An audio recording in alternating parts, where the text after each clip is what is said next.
our guys will ramble. Can you just email me the rest of this story? This is Just Dubs with John Dickinson.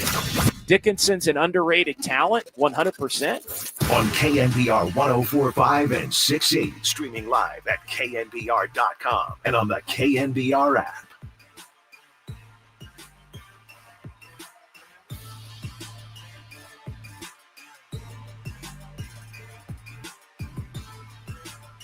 Welcome in, Just Dubs here on a Saturday.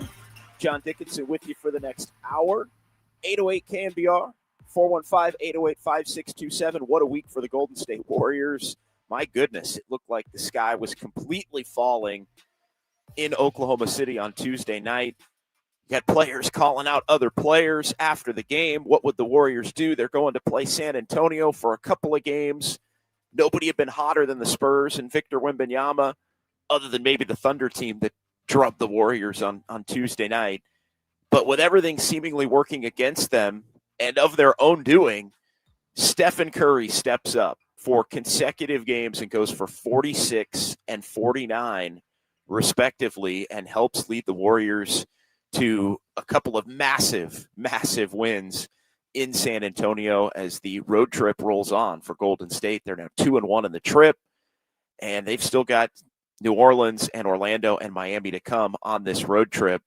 Lots to get into here with you. We appreciate everybody filing in on YouTube and Twitch as well to join the conversation on this Saturday morning here on the Sports Leader. And we'll get to it, and a lot to get into in terms of, we spent the better part of a couple of the Dubs OT shows and really the loss in Oklahoma City and the Draymond Green comments and who was he talking about in terms of agendas and maybe some selfishness and guys not sacrificing and the like for each other in the early part of the season. And then Jimmy Butler, and then Steve Kerr makes some lineup changes. You add all of it up, and look, the Warriors earned a couple of very close wins that could have gone the other way. They could have gone in the Spurs' favor, really, in both of those games. Often when these teams play in these baseball-style series where they play consecutive games, they often end in a split, and it looked exactly like that's what was going to happen. The Warriors claw their way back on Wednesday night. Stephen Curry gets him a big win. The lineup changes work, and then you come back and you lose a close one the next night. And it looked like that's the path at which the Warriors were headed down. But the Warriors able to kind of steal last night because Steph goes for 49 again, and it led to the questions. And I think this is a good jumping off point to continue the conversation from last night's show. And then we want to get into what Draymond Green had to say yesterday before the game in terms of his response to all of the speculation about what the hell and who the hell he was talking about and all of those kinds of things, because there were two players on the roster that I think got the bulk of, all right, who's he talking about? And it was Jonathan Kuminga and Brandon Pajemski. And I still maintain what I said after the game on Tuesday night. I think he was talking about both of those guys in terms of the personal agendas that maybe were not fitting with the team agenda completely. But Draymond, and we'll play the sound for you here coming up, he went out of his way to make the point that Kuminga's been great and stop crushing Kuminga. Anyway, we'll play the sound for you. But you add up everything that's happened in what could prove to be a pivotal week for the Warriors, and whether it was the call out from Draymond and Jimmy, whether it was the lineup changes from Steve Kerr going back to the small ball lineups, even against a bigger team, a team that's got the biggest, tallest player in the NBA, and the Warriors do what they are best at, which is start and finish small. You can still play bigs in the midst of the game, but starting and finishing small opens the door for so much of the Warriors' offense, I think, and their defense to be looked at. It just gets them in a rhythm. The Warriors are such a rhythm team that when they play smaller, there are more stretches of these individual games where they can get into a rhythm, and that means there's a better chance on a given night that Steph Curry's going to get into a rhythm and be able to get on a heater to the tune of the ones that he's been on these last couple of games. But here's the reality of the situation, and here's where I want to take it. Win or lose, And the Warriors could have very easily lost one or both of these last two games. They earned the wins. But win or lose, the Warriors have looked like the Warriors the last two games. The offense is back flowing, and sure, they still have some cold spells in individual games. They have cold spells where Steph's not on the court, and sometimes they can function, sometimes they can't. They have cold spells where Steph isn't hitting shots in individual games, and it's like, where are they going to go? And they don't routinely have enough of the young players or even enough of the veteran players that they've signed step up to offset. Jimmy Butler gets caught in that some of the time when Steph isn't cooking to the tune of 49 and 46. It's like, where's Jimmy? And can't Jimmy get you 25 and all of that? But regardless, the Warriors looked more like the Warriors. I think offensively and defensively the last two games, and I think the lineup changes are part of it. I think Steph and Curry going off. You may say, JD, you're silly. I mean, you can't. That's completely unsustainable for Steph. You're telling me the only way they can win is if Steph can go for 45 and 50 points? That's the only way they can win these games against these good teams? But it wasn't just Steph, and it doesn't have to be 45 to 50. But he's got to make his presence felt. Jimmy and Draymond made their presence felt. Played extremely hard these last two games. Both of them played like they wanted both of these games in San Antonio because they believed that the Warriors needed to win both of those games in San Antonio. So the question that it kind of left me with, and I want to start here and then I want to extend it into what Draymond Green had to say about his comments from Tuesday. But is it, whether it was Steph needing to push for 45 to 50 or Jimmy and Draymond being engaged or the individual matchup with the Spurs, which looks as crazy as it sounds, maybe because of San Antonio's relative inexperience in terms of being a good team, and Wemby, as great as he is, continuing to grow up. It's a matchup the Warriors seemingly are better equipped for than some other teams that have gone up against San Antonio here in the first 3-4 weeks of the season. And the other component to it is how much of it is the fact that Jonathan Kuminga has taken on a lesser role here these last couple of games. Removed from the starting lineup on Wednesday, winds up injured in the first half. The Warriors basically shut him down in the second half due to this knee tendonitis in both knees. So basically some sore knees and not anything that they think is going to be long-term or anything like that. But then he doesn't play at all in the second game. And again, the results are the results, and both of those games could have gone the other way, but you'd be fooling yourself completely if you looked at the Warriors in these last two games and didn't think that they looked more like the version that we saw in the final 31 games when they went 23-8 to after the Jimmy Butler trade to get into ultimately the 7, but they earned their way into the playoffs as the 7 seed and then won a playoff series.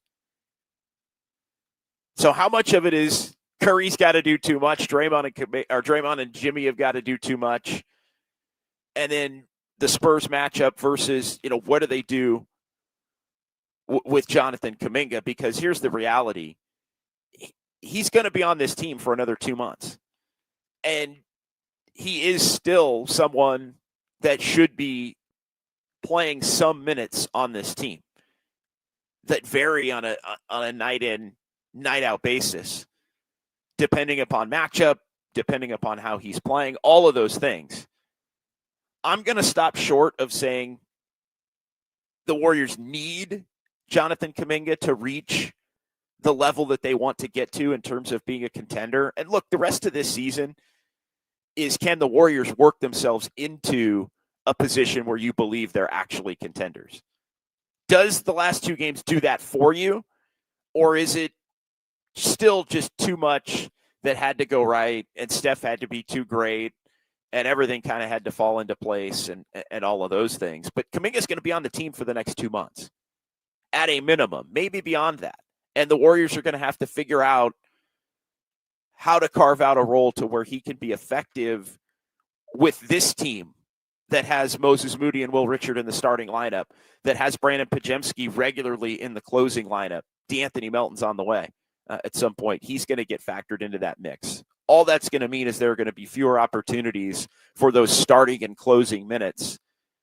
I would say 80% of the time probably for Jonathan Kuminga. Now, look, players are going to get hurt. Players are going to get rested. All of those things. And then the question becomes, can Kuminga come in and step in and take a little bit of a bigger role and impact winning? He's been trying. I think everybody would agree. And again, Draymond kind of echoed that in his rant that dropped yesterday before the Warriors got the second win in San Antonio. So 808 KNBR, 415-808-5627. A couple of massive wins for the Warriors in San Antonio. The other question I was kind of thinking about here in laying out the show this morning is at what level, because last night and Wednesday, the Warriors showed that they've got it in them to where if they're healthy, they're a problem. If they're healthy and they care, which they obviously will down the stretch of the regular season, and they obviously will in a play-in or a playoff, it's just a matter of do they work so hard that they physically break down, as happened in the Minnesota series in the second round, because they had to work so hard, not only in the Houston series, but also down the stretch in those final 31 games. Because that's the thing. The effort level the last two games from the big three, the effort level of both of them, or all of them, because Draymond's included in it, the effort level from those three matched the final 31 games last year. And in part, the effort level they had to play with in those last 31 games were the reason they couldn't continue beyond the first round after they earned a hell of a first-round victory. The problem, though, is if the Warriors, and this has been proven over the 31 and really I think here through the first 14 of this season, that the Warriors' best ability to function and win at the level that they need to win at, to avoid a play-in tournament, to get a top 4 seed, whatever it winds up being, and I think top 4 looks like a pipe dream at this point, although the Warriors are mathematically very much in it. Top 6, possible, I think. But for the Warriors to play at the level that they need to play at, they have to work hard. I mean, that's the thing.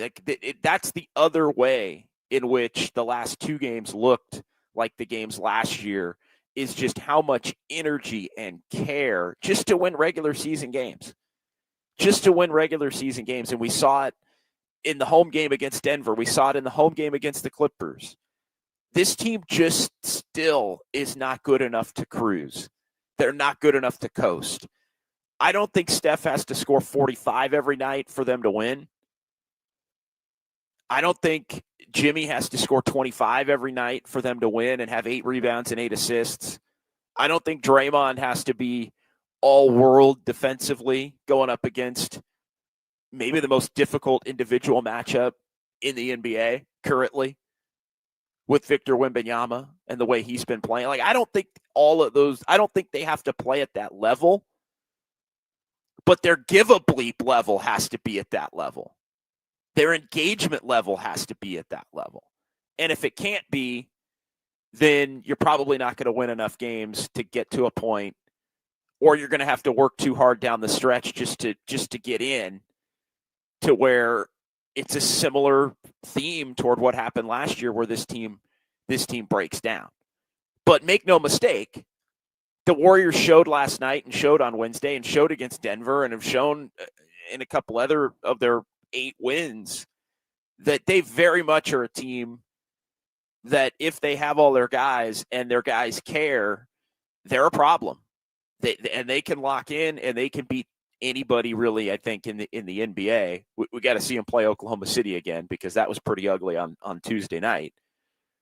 But the question I would have as well at 808 KNBR and 415-808-5627, Golden State Lumber and Showroom text line, folks filing in on YouTube and Twitch that we can get to. The other question is, like, how many wins can the Warriors get, or what seed do they have to be to where you're comfortable with their ability to contend, just based on the fact that they have the Steph, Jimmy, Draymond trio, and the Steph, Jimmy, Draymond trio is still pretty damn good, even at the advanced age, when those guys are locked in like we've seen them be and want these last couple of games.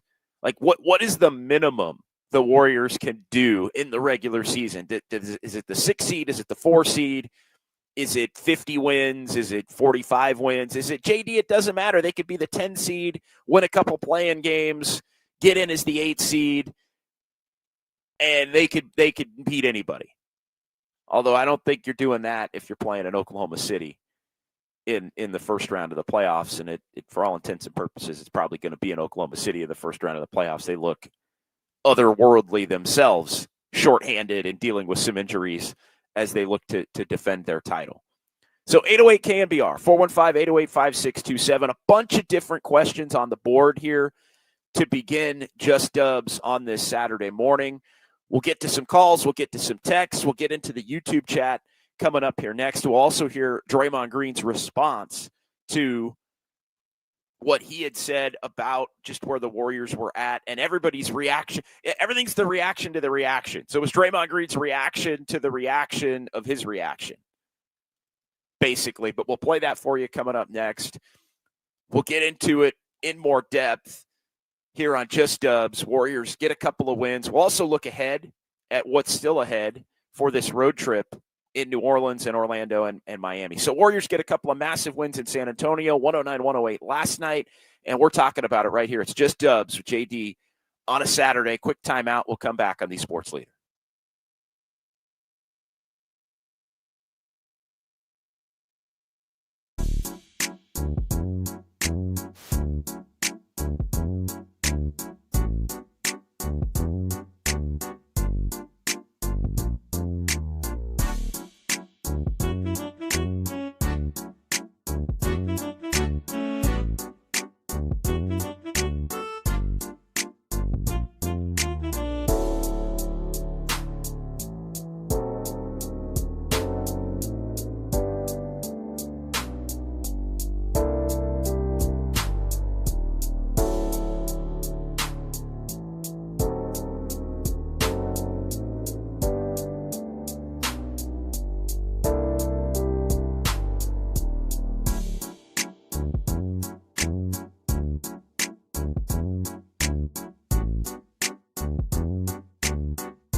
This is KNBR, and this is Just Dubs with John Dickinson, streaming live on YouTube at KNBR 1045.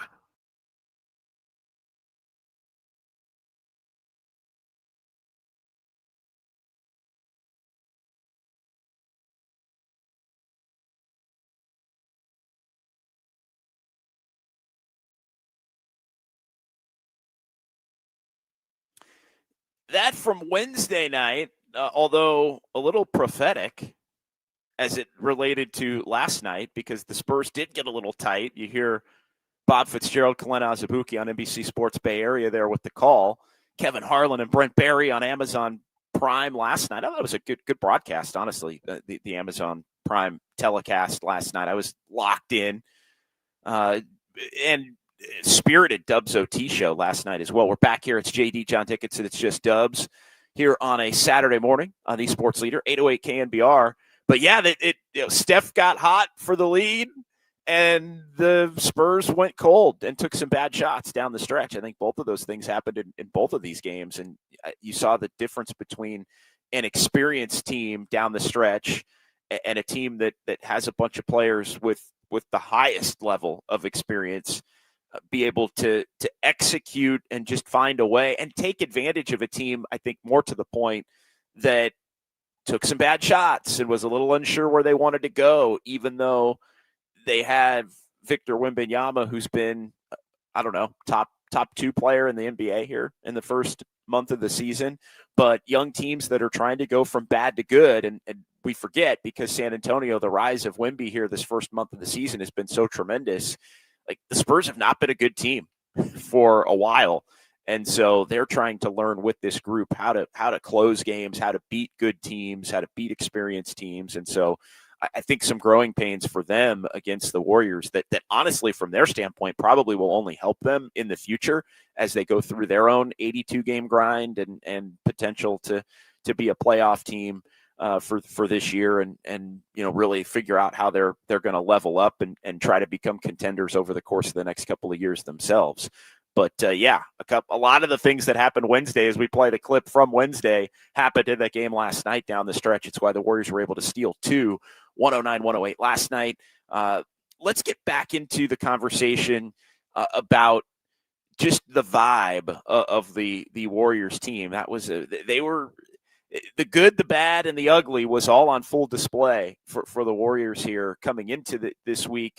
And you go back to last week, we did Just Dubs last Saturday morning, and this team was really in a bad way after getting blown out in Denver, and guys are not playing, and the Pacers game becomes a must win. They look really bad, I think, for the first 2.5 quarters in the game against Indiana, but they put it away with a big fourth quarter. And then, all right, everybody's coming back against Oklahoma City, except Horford, who they gave the night off on the front end of the back-to-back. And then it's so ugly. I mean, they just get dismantled by the Thunder. Kind of a statement win, I think, for the Thunder that they are in some ways what the Warriors used to be a decade ago. And that was a lot of the chatter as Oklahoma City won the title and is trying to kind of prove to everybody that they're a legitimate threat to go back to back, and that the title was a legitimate title. There are some hints to those narratives about, and when you remember when the Warriors won in 2015, there was a lot of shade in terms of, worthy champions. Everybody got hurt, played against them. They're not going to be able to do it again. And the Warriors won 73-9. And while they didn't win the title, they went 73-9. And so they showed everybody that they were formidable and legit.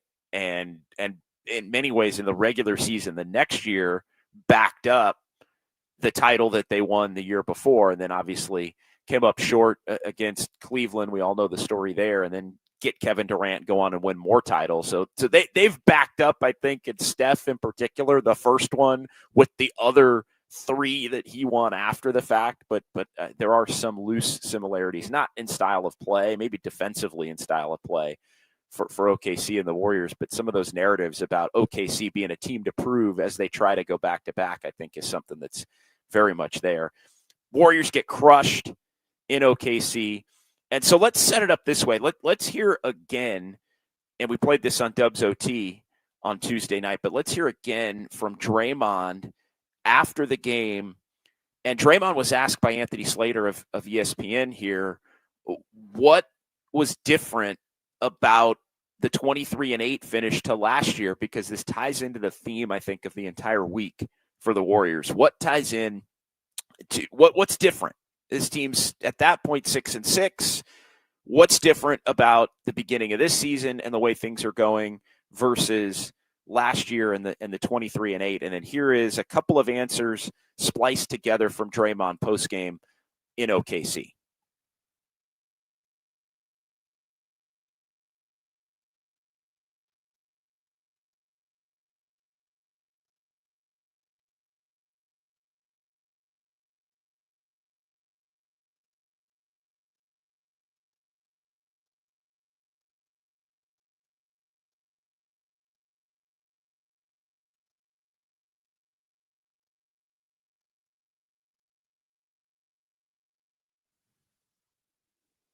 All right, so that was Draymond on Tuesday, and everybody committed to winning something that was there that maybe wasn't. I think it was there at the beginning of the year. I just think this team hit a wall.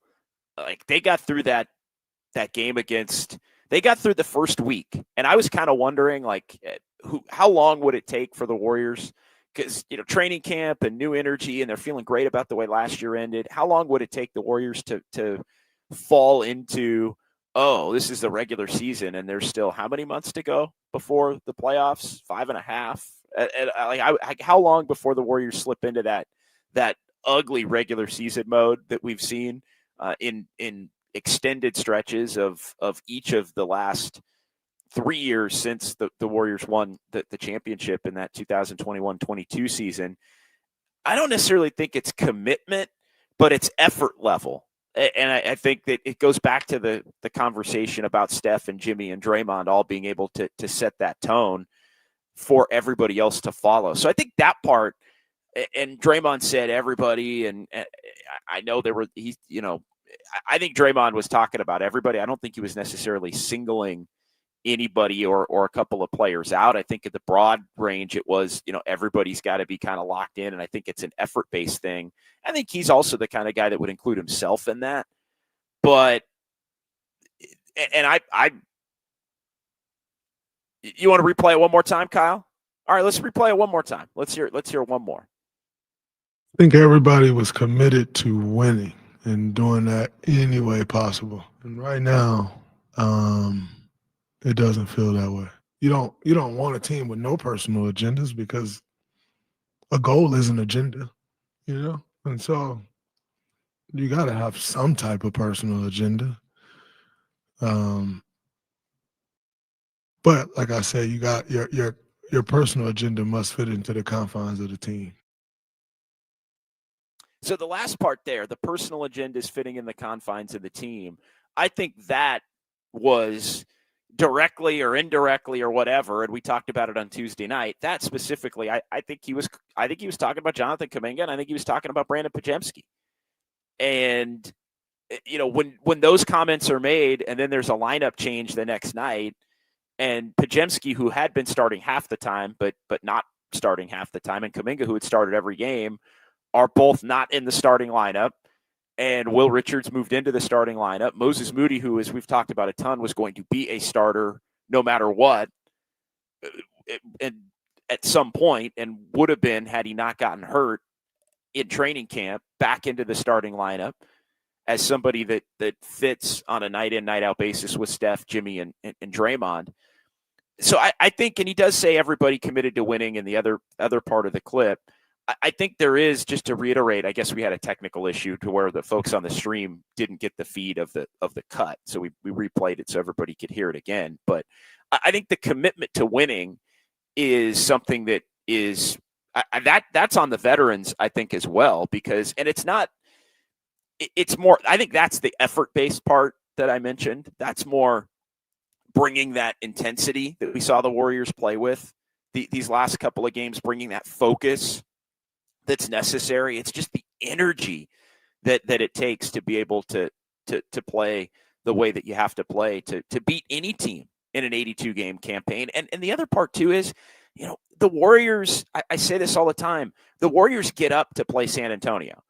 San Antonio's been on everybody's radar here the first month of the season. Wembanyama has been. The Warriors go into San Antonio and they think this is fun. Like, they get energy from playing those games. Those games fill the Warriors cup up.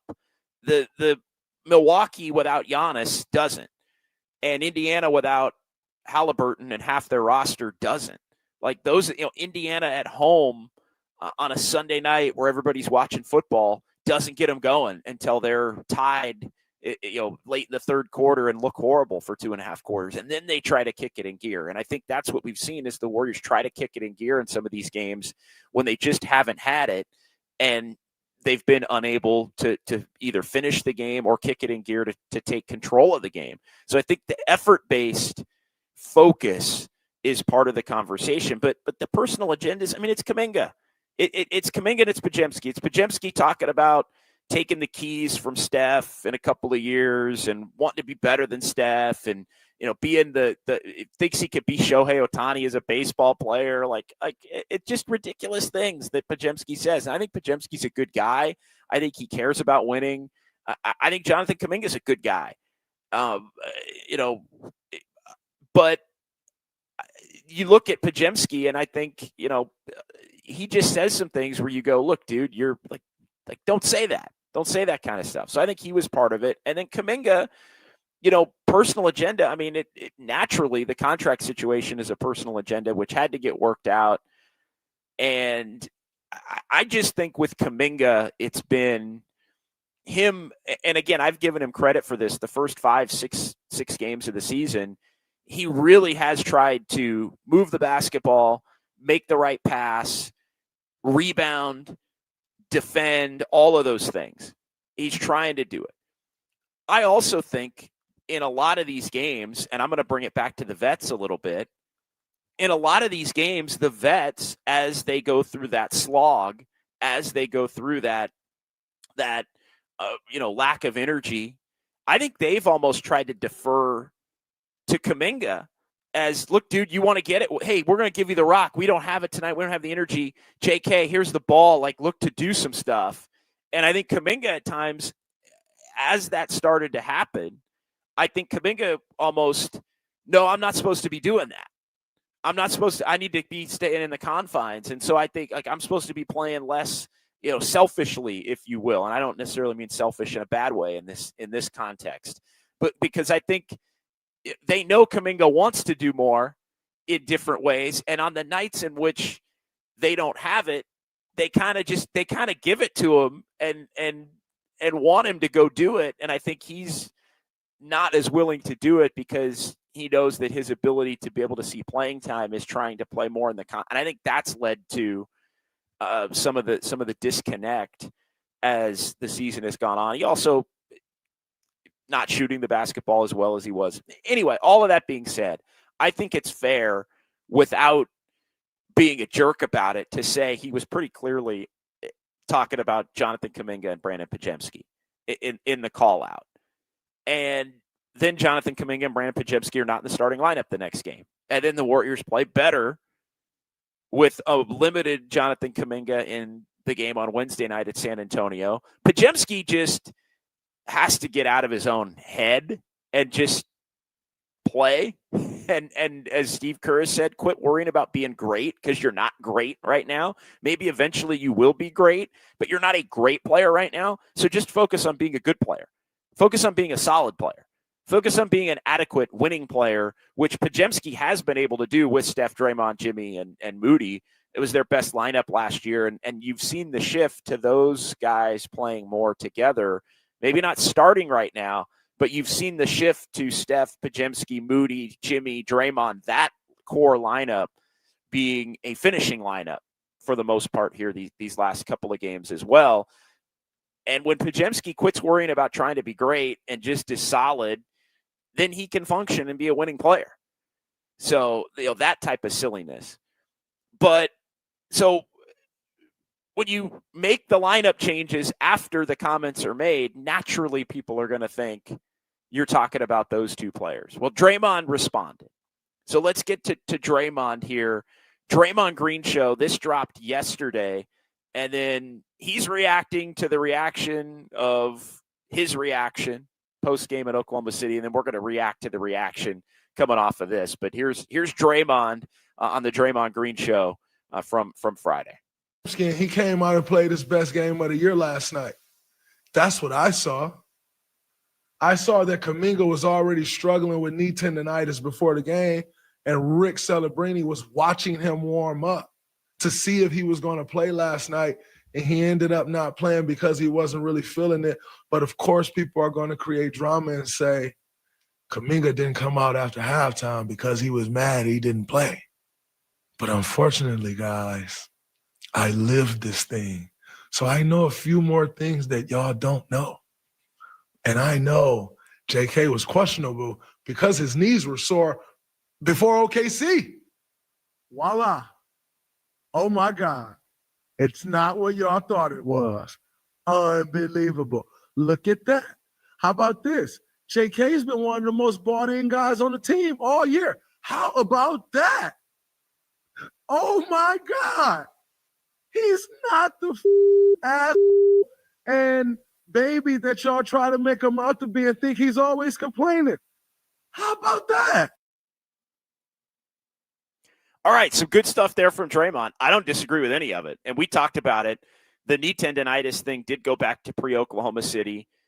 I do think when Kuminga has been out there, he hasn't quite physically looked the same. And I think Kuminga is a player, we said this Tuesday night, Kuminga is a player that when he is less than 100%, he isn't quite as aggressive as you would want him to be. Remember how long it took to get back from the high ankle sprain last year? And I think part of that was he wanted to make extra sure that he was really close to 100% or 100% to where he felt he could do all the things that make him special as a player when he's playing well. So, yeah, I think there is a clear-cut, delineation line that needs to be had here, because it did make the rounds. And I don't believe Kuminga shut it down because he was mad because he was taken out of the starting lineup or wasn't going to be playing as much. I think that has been thrown out there, and that's not what this is. So I think Draymond's spot on with that. I mean, Kuminga has been dealing with this knee thing, again, going back to before the Oklahoma City game.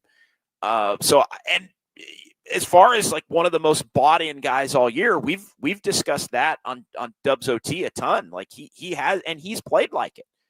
He's just been less effective after those first 5-6 games. And when Kuminga is less effective, it has to lead to less playing time. Unfortunately, it has started to look a little bit more, and it's not even Kuminga's fault because, and where I will disagree with Draymond is I think in the past, he has been somebody that wasn't completely bought in. I think in the past, he has been somebody that was more focused on his own individual agenda than the team agenda. I don't think that's been the case this year. I do think he's been one of the most bought in guys. You could see it in his play in the preseason. You could see it. There's no way Steve Kerr would have put him in the starting lineup with Moody injured to begin the year and have him play the first 12 games of the year in the starting lineup if he wasn't bought in, especially considering the way that the preseason went. So I think it's two different things, right? And it's actually 3 or 4 different things because, again, there are prior years where Kuminga's lack of desire to want to do the things that the coaching staff needs him to do for him to earn playing time. There was a refusal in prior years for Jonathan Kuminga to do that for whatever reason. Not the case this year.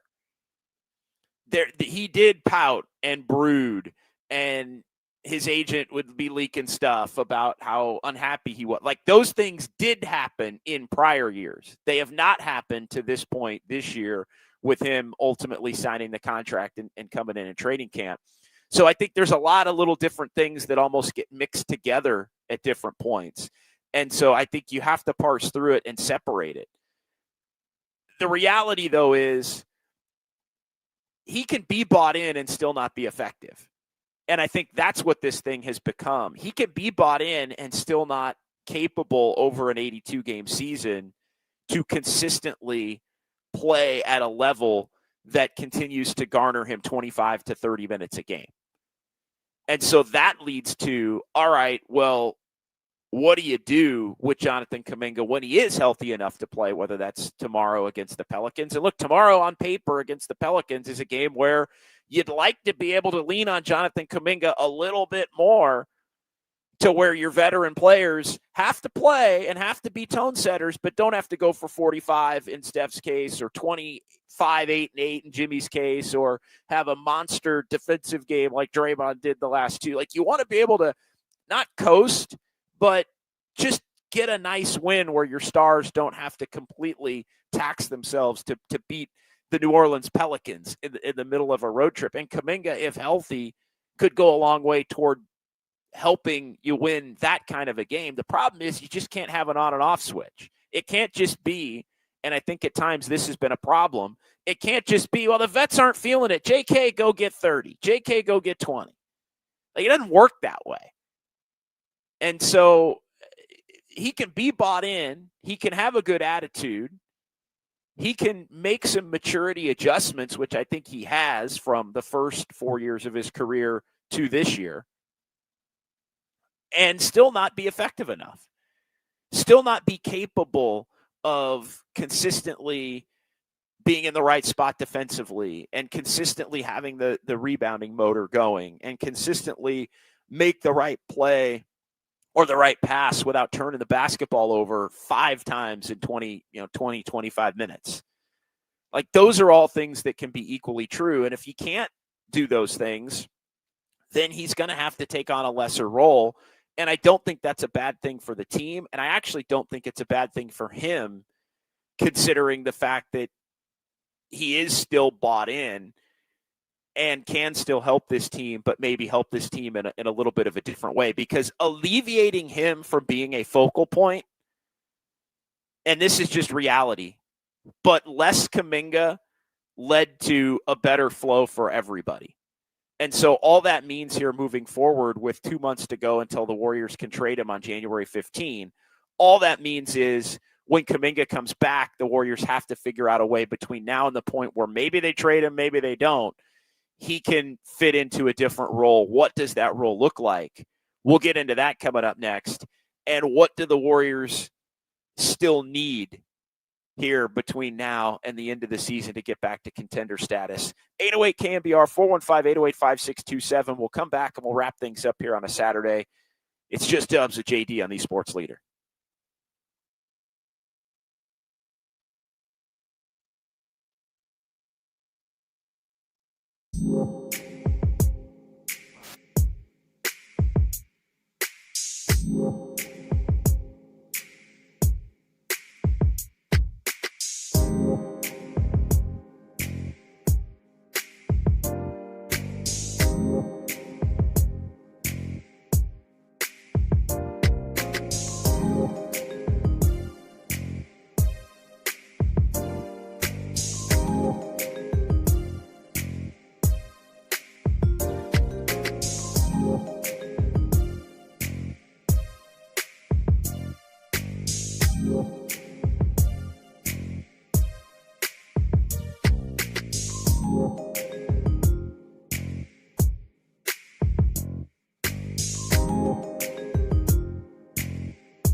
Live from downtown. Curry, way downtown. Bang! Bang! This is Just Dubs with John Dickinson on the Sports Leader, streaming live at knbr.com and on the KNBR app. It's Curry, corner, Peyton. It's Curry on top. Just amazing. He is a flamethrower. Well, broken possession and Steph just getting a little bit of room there and waiting for Gary Payton a second to get it back to him for three more. Yeah, GP2 getting it back to Steph. GP2, an unsung hero for the Warriors in both of these games, and he got an opportunity to play buried out of the Warriors rotation because of the Jonathan Kuminga injury. He was the extra man, basically, who was able to get back out on the court with Jonathan Kuminga out, and he helped the Warriors win a couple of these games. So wrapping things up here, Just Dubs on this Saturday, about 4 or 5 minutes to go here on the Sports Leader. And yeah, we got you covered each and every Saturday morning with this hour from 11 until 12. We'll expand and extend the show here post 49er season, whenever that should be. And of course, keep it locked here for Dubs OT after each and every Warriors game. And as we get you covered, and this week has been unbelievable with the games in Oklahoma City and San Antonio. So good stuff there as it relates to the Warriors and what's coming up. Jonathan Kuminga's role, and this ties to the conversation about what level do the Warriors have to get to where you believe they can be contenders, and do they have enough? And a lot of what they've been able to do these last two games not being sustainable. I still think they're a player away, not currently on the roster. A wing shooter / slasher / defender, another potential complementary big. I think if it's the right kind of big, a shot blocking type, rim protector, again, those aren't just everywhere, and or the combo guard that can play steadily within the Warriors offense, but also get his own on nights where maybe Steph and Jimmy don't necessarily have it, and can be a potentially closing player, at least in the regular season. I still think they're a player away. I think that relates still to Kuminga and maybe even Podziemski, by the way, in terms of, what would the Warriors be looking to potentially give up to add to this team. And so, some of the names, Kobe White's a name that comes up. PJ Washington is an interesting name. I think depending upon what Dallas does, Dallas could be making some drastic decisions on their roster. But, that one more 3-and-D type wing, one more lead guard and the thing I like about Kobe White is he has the ability to go get his own and try to score a lot, but also I think could fit smoothly within the context of the Warriors offense to where he can be a catch and shoot guy, and he's not going to be, the Jordan Clarkson, Malik Monk type of really going against the grain of what the Warriors want to do in an attempt to get his. They can kind of stay in the same mode. But and what is Jonathan Kuminga's role on this team until the point in which he could be traded? Another thing to keep an eye on here moving forward. And I think it goes back to, him just continuing to try to do the things that he was trying to do and was doing effectively the first 5-6 games of the year. I think they need to play him exclusively at the 4. That's one thing.